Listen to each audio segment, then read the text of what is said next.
Hello, all of you. Hope after long time you people are now back to the studies. अब exams तो नहीं हो रहे, तो भी टेक्स्ट बुक तो मार्केट में अवेलेबल हो चुके हैं. तो मूव ऑन करते हैं टॉपिक की तरफ. मुद्दे की बात करते हैं यहाँ पे. आप लोगों ने शायद टेक्स्ट बुक डाउनलोड किया ही होगा.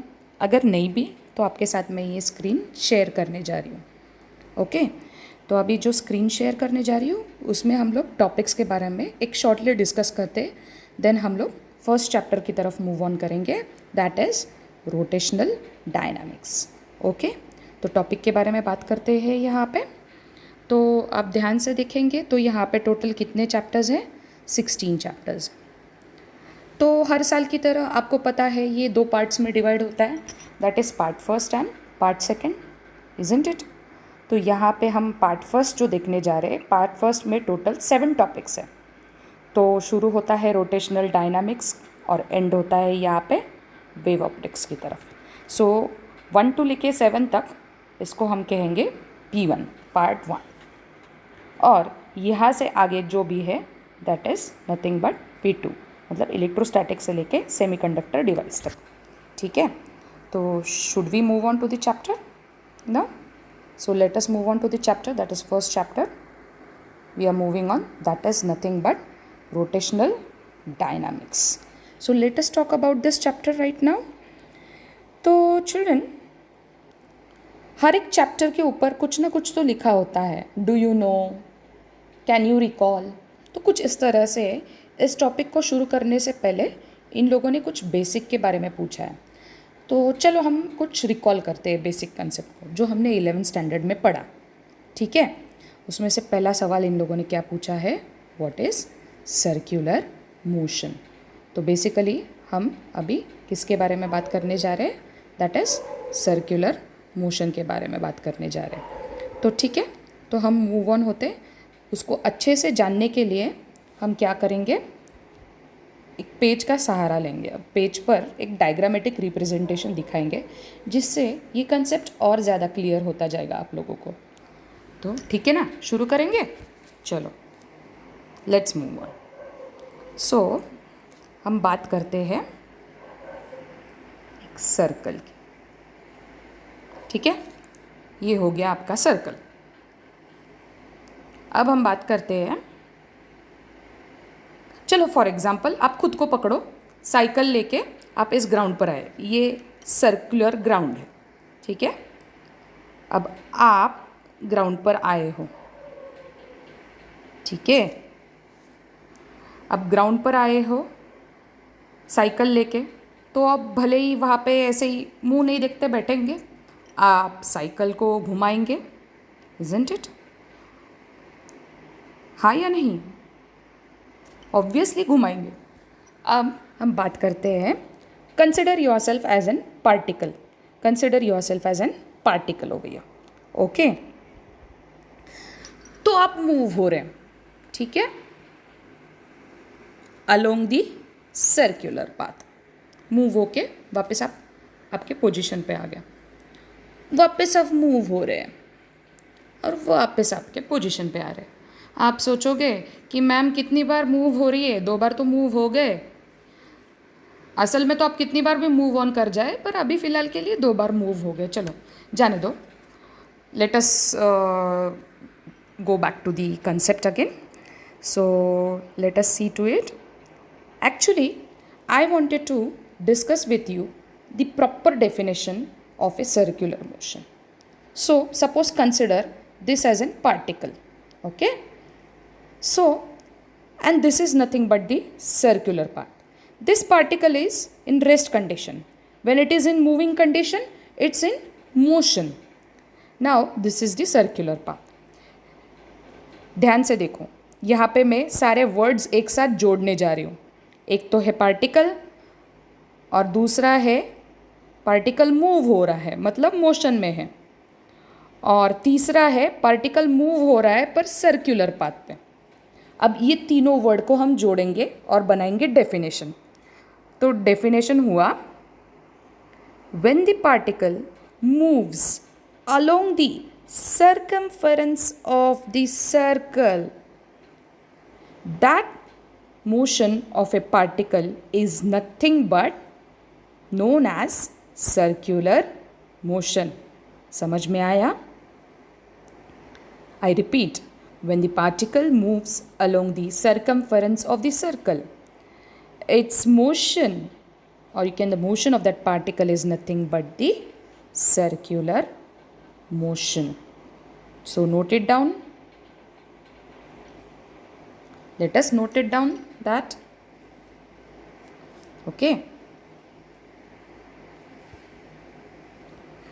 Note it down. When a particle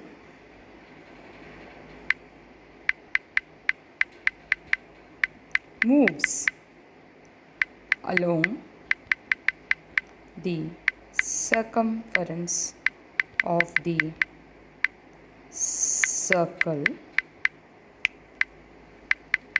the motion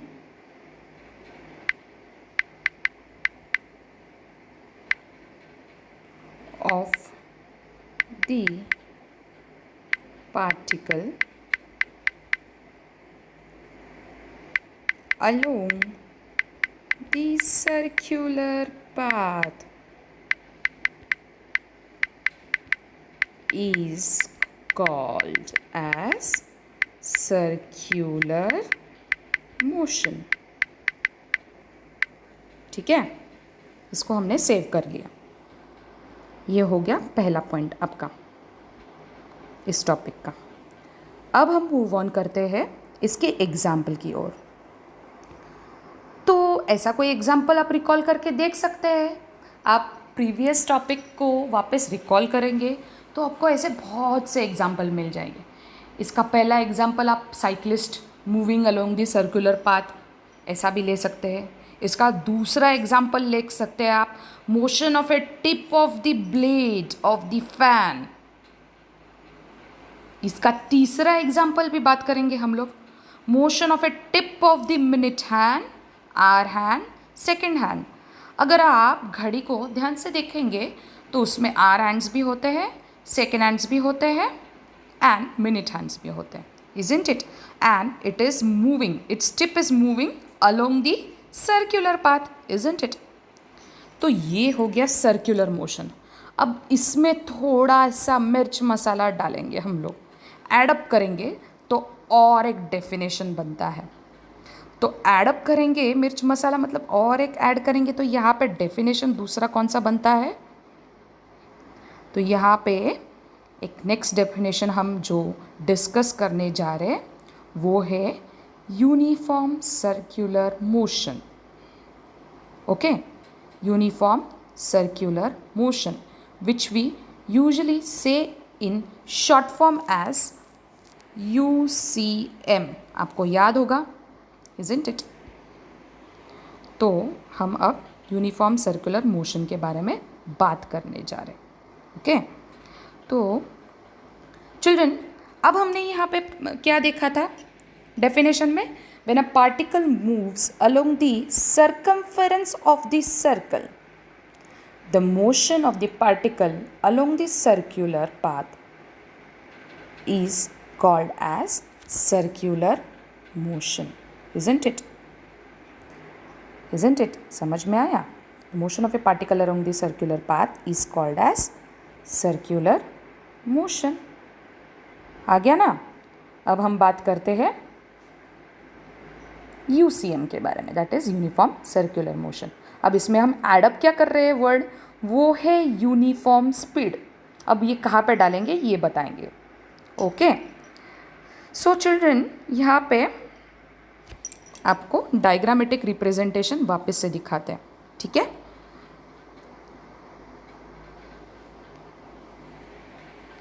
तो भाई ले लेते हैं, ये है सर्कुलर पाथ, ये हो गया आपका वापस से पार्टिकल आ गया. ओके, अब ये पार्टिकल मूव हो रहा है सर्कुलर पाथ के तहत, बट इसमें कंडीशन ऐसा है कि ये सर्कुलर पाथ के तहत तो मूव हो रहा है पर it's moving with uniform speed, that is same, that is nothing but constant speed. तो उसी को हम डिनोट करते हैं as the term known as UCM, that is uniform circular motion. समझ में आया सबको? सो डेफिनेशन बनता है, when a particle moves along the circumference of the circle with uniform speed, then its motion is called as uniform circular motion. इसका best example हम दे सकते हैं motion of a moon around earth. Is it uniform और no children? Then you can talk about motion of a earth around sun or other planets around sun. तो वो भी कैसा है? वो भी यूनिफॉर्म है, दैट इज कांस्टेंट। समझ में आया सबको? ठीक है, तो नोट कीजिए यहाँ पे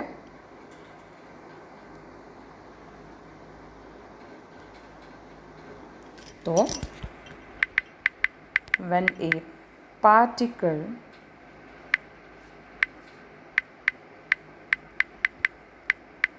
moves along the circumference of the circle with uniform speed,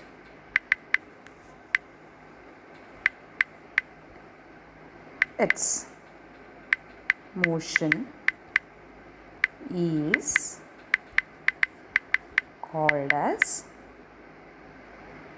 UCM, nothing but uniform circular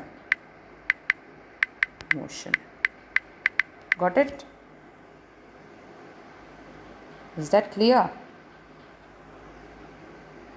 So, when a particle moves along the circumference of the circle with uniform speed, its motion is called as uniform circular motion. इसका example हमने क्या discuss किया? Motion of a moon around the earth and motion of a earth और other planets around the sun is nothing but the example for best example for UCM. ठीक है, अब हम बात करेंगे नेक्स्ट कंसेप्ट जो है इसके कैरेक्टरिस्टिक के बारे में। अब UCM का कैरेक्टरिस्टिक बहुत इंपॉर्टेंट है चिल्ड्रन। अगर कैरेक्टरिस्टिक समझ में नहीं आया तो ये कंसेप्ट आधा अधूरा ही रह जाएगा। तो ये कैरेक्टरिस्टिक समझना बहुत इंपॉर्टेंट है यहाँ पे। तो कैरेक्टरिस्टिक को समझने के लिए हमें तो पहले ये डायग्राम को समझना बहुत ज़रूरी है। आपने डायग्राम अब तक देखा होगा, इज़न्ट इट? तो अभी डायग्राम को वापस से गौर से देखेंगे हम लोग, ठीक है? तो ध्यान दीजिए यहाँ पे, ये है सर्क्यूलर पाथ, ठीक है? चलो अच्छा है चिल्ड्रन, मेरे डायग्राम पे मत जाना क्योंकि मेरा डायग्राम अच्छा होगा या नहीं होगा, पर समझ के लेना ये सर्क्यूलर पाथ है, ठीक है? अब तो अच्छे से बनाए वैसे सर्कल। तो बात करते हैं ये पार्टिकल के बारे में, ठीक है? अब ये पार्टिकल पूरा घूम के उसने अपनी डायरेक्शन चेंज कर ली। डायरेक्शन चेंज हो गया और बाहर निकल गया ये। चलो ये रहा इसका फर्स्ट पोजीशन।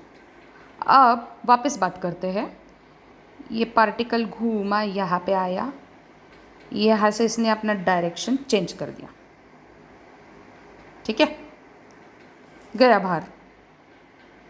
अब ये पार्टिकल घूम के यहाँ पे आया, यहाँ पे वापस इसने अपना डायरेक्शन चेंज कर दिया और सर्कल का जो पैटर्न है उसको चेंज करते हुए वो बाहर निकल गया। अब यहाँ से वापस यहाँ आया, यहाँ से उसने अपना जो है रूप बदल दिया और चला गया बाहर। कुछ समझ में आ रहा है? कुछ रिकॉल हो रहा है? मतलब अब यहाँ पे हम पार्टिकल के पोजीशन के बारे में बात करेंगे। फिर यहाँ पे सबसे बड़ी बात जो हम डिस्कस करने जा रहे वो है उसकी डायरेक्शन के बारे में बात करेंगे। ठीक है, तो किसी भी पार्टिकल का डायरेक्शन के बारे में बात करेंगे, मतलब डायरेक्शन के साथ मैग्नीट्यूड भी होता है। And this particle is basically under linear velocity. Okay, this particle is basically under linear velocity. तो हर बार ये जो घूम रहा है अपनी डायरेक्शन को क्या कर रहा है, यहाँ पे चेंज करते जा रहा है। मतलब ये ऐसा घूम के आया, चला गया बाहर, ये ऐसा घूम के आया, चला गया बाहर, ये घूमा, चला गया बाहर, ये घूमा, चला गया बाहर। तो हर पोजीशन पे आपको बाहर जाता हुआ दिखेगा, अपना पोजीशन चेंज कर रहा है। तो मतलब हम मूव ऑन कर रहे हैं अभी फर्स्ट कैरेक्टरिस्टिक की तरफ। तो पहला कैरेक्टरिस्टिक यूसीएम का क्या है? In UCM the magnitude of linear velocity, children note, in UCM the magnitude of linear velocity remains constant but direction, क्या होता है direction? but the direction of linear velocity goes on changing. Direction of linear velocity goes on changing, और उसी changing concept को हम बोलते हैं that is nothing but it is in a condition of accelerated motion. तो ठीक है ना, तो मूव ऑन करते हैं हम पहले कैरेक्टरिस्टिक की तरफ। जो आपको नोट करना है वो है in UCM, that is uniform circular motion, the magnitude of linear velocity remains constant but the direction of linear velocity goes on changing.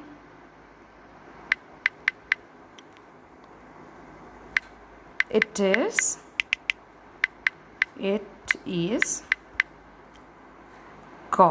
nothing but it is in accelerated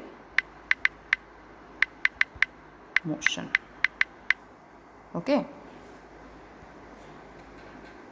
चलो इसको और बड़ा करते तो इजी जाए। So in UCM of linear velocity remains constant but the direction of linear velocity goes on changing. Magnitude of linear velocity remains constant. तो यहाँ पे मैग्नीट्यूड जो है वो कांस्टेंट रहता है पर उसका डायरेक्शन जो रहता है वो चेंज होता रहता है। कैसे? वापस डायग्राम की तरफ ध्यान दो। ये है सर्कुलर पाथ, ये है पार्टिकल, ये मूव हो रहा है, होके इसको बाहर निकलने का मन आया, बाहर निकल गया उसके डायरेक्शन पे। So that means this particle is in accelerated motion. यहाँ से स्पीडली मूव होता हुआ बाहर निकल गया। ठीक है, तो मतलब यहाँ पे डायरेक्शन इसने वापस चेंज कर दिया, यहाँ आ गया, यहाँ से बाहर निकल गया। ठीक है, वापस यहाँ आ गया, यहाँ से बाहर निकल गया। तो मतलब it is in accelerated motion. तो यहाँ पे ये particle is under linear velocity, isn't it? तो इसका जो मैग्नीट्यूड है वो चेंज नहीं होगा पर डायरेक्शन जो है वो चेंज होता है। मतलब इनको क्या कहना है, इनका लीनियर वेलोसिटी जो है पार्टिकल का वो सेम रहेगा बेटा, पर उसका जो डायरेक्शन है वो क्या हो रहा है, वो चेंज हो रहा है। ओके, समझ में आया? तो ये था पहला कैरेक्टरिस्टिक। अब बात करते हैं सेकंड कैरेक्टरिस्टिक की तरफ। तो सेकंड कैरेक्टरिस्टिक को जानने के लिए एक वर्ड बहुत अच्छे से आपको नोट करना पड़ेगा। नोट करने से पहले चलो मूव ऑन करते हैं वापस डायग्राम की तरफ। अब डायग्राम की तरफ मूव ऑन करते हैं हम लोग, ठीक है। अब यहाँ पे ब्लैक बोर्ड तो नहीं है, पर इसी के सहारे आपको सिखाना पड़ रहा है, तो समझने की कोशिश कीजिए, ठीक है। तो ये रहा, हम बात करते हैं पार्टिकल के बारे में। तो ये है सर्क्यूलर पाथ, ये हुआ पार्टिकल। तो ये पार्टिकल घूम रहा है ऐसे सर्कुलर पाथ के तहत, और वापस आके रिपीट होके अपने पोजीशन पे आ रहा है। तो अभी ये क्या हुआ? It's nothing but the trajectory. अब ये ट्रैजेक्टरी क्या है भाई, इसको एक्सप्लेन करने से पहले स्टेटमेंट की तरफ ध्यान देते हैं। That is second characteristic.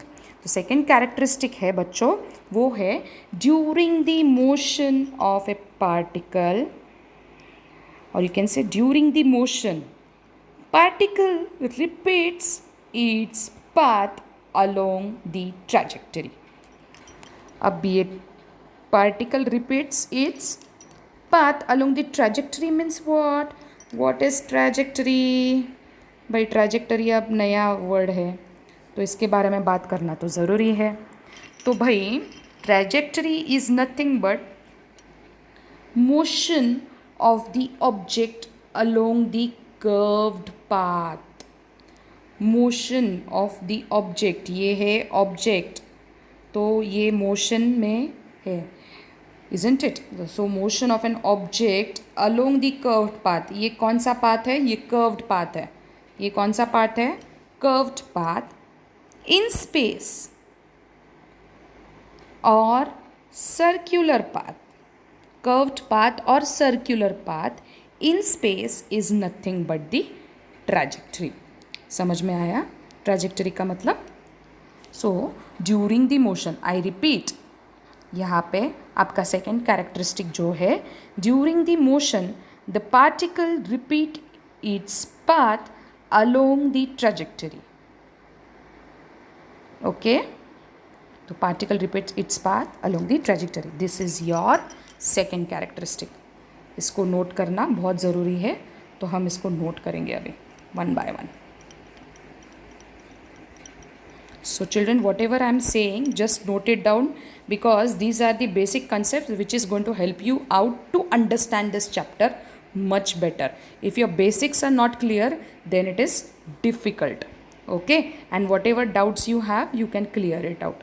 Okay, chalo, let us move on. So note it down.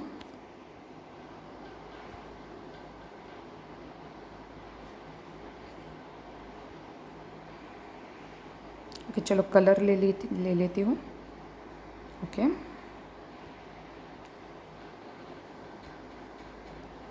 तो यहाँ पे हम टाइप करते हैं।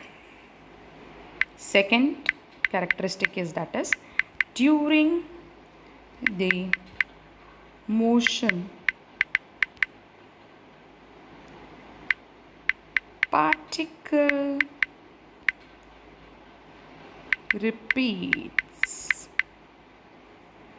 repeat its path along the trajectory।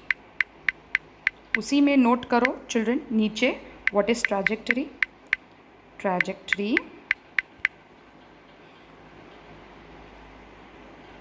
तो यहाँ पे लिखो the motion of the object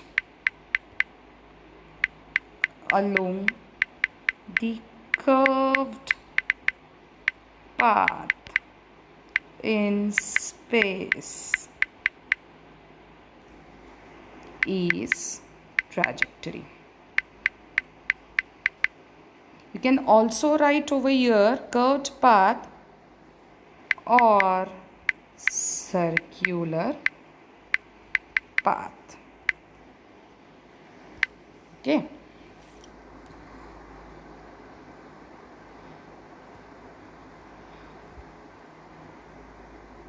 so during the motion particle repeat its path along the trajectory।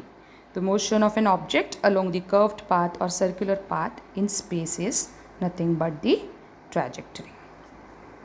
Clear? अगर मैं थोड़ा फास्ट जा रही हूँ तो आप इसको रिपीट करके वापस पीछे की तरफ आके देख सकते हैं इसको वन बाय वन। अगर हम ज़्यादातर टेक्स्ट बुक की तरफ ध्यान देते जाएंगे ना तो टेक्स्ट बुक को पढ़ेंगे तो वो किताबी नॉलेज हो गया, बराबर। तो किताबी नॉलेज को पढ़ने के लिए पहले बेसिक को क्लियर करना तो ज़रूरी है ना, इसलिए टेक्स्ट बुक की तरफ ज़रा हम कम मूव हो रहे हैं और हम लोग कॉन्सेंट्रेट कर रहे हैं नोटबुक पे। सो एज गुड एज अभी ये नोटबुक का पेज है आपके सामने, इसको वाइट बोर्ड पकड़ के चलो और इसके सारे जो टूल्स मैं इस्तेमाल कर रही हूँ it's not so good as such like your blackboard, but चलो इस्तेमाल कर रहे हैं। ओके तो ये हो गया हमारा यूसीएम के कैरेक्टरिस्टिक के बारे में हमने यहाँ पे डिस्कस किया।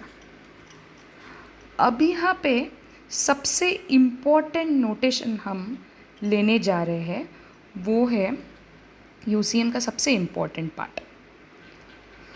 तो इम्पॉर्टेंट पार्ट मतलब उसका इम्पॉर्टेंट टर्म के बारे में बात कर रहे हैं। ओके तो इम्पॉर्टेंट टर्म जो है that is nothing but the radius vector. अब रेडियस वेक्टर ये वर्ड सुनने से पहले हम पहले बात करते हैं, रेडियस तो आपको लोगों को पता ही होगा, इज़न्ट इट? तो भाई चलो अब बात करते हैं, चलो O is the center of the circle, okay, or a point on the center of the circle. A is any point along the center of the circle, along the circumference of the circle, okay. O is any point at the center of the circle, A is any point along the circumference of the circle. So if I connect this, what will happen? This is nothing but denoted by R, that is your radius, जो आप school life से पढ़ते आ रहे हैं। तो भाई ये तो समझ में आ गया आपको। तो अब रेडियस वेक्टर होता क्या है, चलो देखते हैं। ए एक पार्टिकल है, ठीक है, और एक पॉइंट है, नहीं तो बोल सकते सर्कुलर पाथ के तहत। अब ये ए से मूव होके ये पॉइंट गया बी की तरफ, मतलब ये रोटेट होके गया बी की तरफ। अब सेंटर ओ से इसको भी ड्रॉ करो तो भी ये रेडियस ही है, बराबर या नहीं? और ए से लेके ये बी तक का जो सफ़र निकाला इन लोगों ने, ये दोनों के बीचों बीच का जो पॉइंट दैट इज़ ओ, तो मतलब यहाँ पे ये एक एंगल भी फॉर्म कर रहा है जिसको हम बोलेंगे थीटा। हाँ या नहीं, बोल सकते हैं या नहीं? सो चलो अब इसको हम डिफाइन करेंगे, ठीक है। तो डिफाइन करते हैं रेडियस वेक्टर को। So here you can clearly see that radius vector is rotating from point A to point B, isn't it? That is from OA to OB, isn't it? OA, here OA to OB, isn't it? Can you see that? So let us define this. So vector drawn from the center of the circle to the position of a particle performing uniform circular motion. I repeat, the vector drawn from the center of the circle to the position of the particle along the circle performing UCM is called as radius vector. Clear हुआ? और ये जो दोनों के बीच का angle है इसको कहेंगे हम angular displacement. That is denoted by theta. अब डिस्प्लेसमेंट ये आया वर्ड तो मतलब समझ में आना चाहिए ये पार्टिकल ए से मूव हो रहा है बी की तरफ, तो सिंपल एज दैट। तो यहाँ पे ये ए से बी को मूव हो रहा है, मतलब यहाँ पे डिस्प्लेसमेंट कैरी आउट हो रहा है। साइमल्टेनियसली जब पोजीशन भी चेंज हो रही है तो यहाँ पे दोनों तरफ आपको दिखेंगे वेक्टर को ड्रॉ होते हुए from centre of the circle to the position of a particle. तो दोनों भी पोजीशन की तरफ ये रेडियस ही शो करेगा।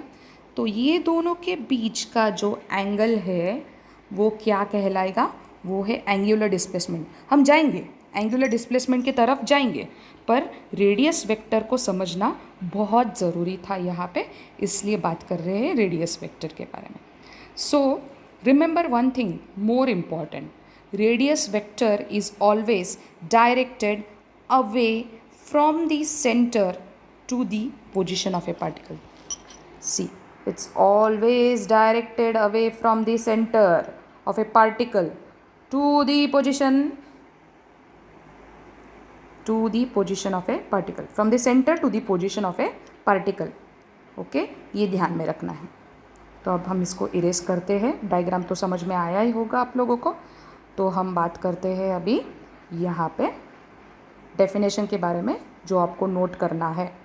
सो नोट इट डाउन, जो भी मैं बता रही हूँ वो नोट करते जाओ तो वो और ज़्यादा क्लियर होता जाएगा नोट्स में। सो रेडियस वेक्टर का डेफिनेशन ले लो। Radius vector, the vector drawn from the circle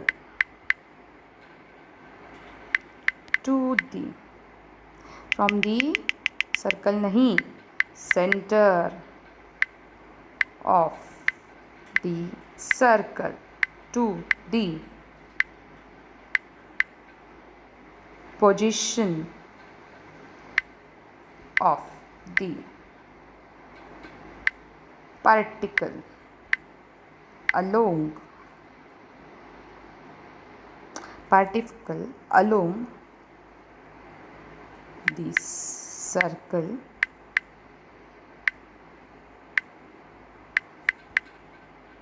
the circle performing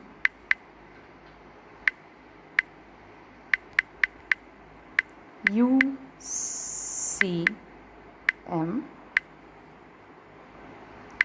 is called as radius vector. ठीक है ना। अब इसमें नेक्स्ट जो हम बात करने जा रहे हैं सबसे इम्पॉर्टेंट पॉइंट है, radius vector is always directed away from the center of the away from the center to the position of particle।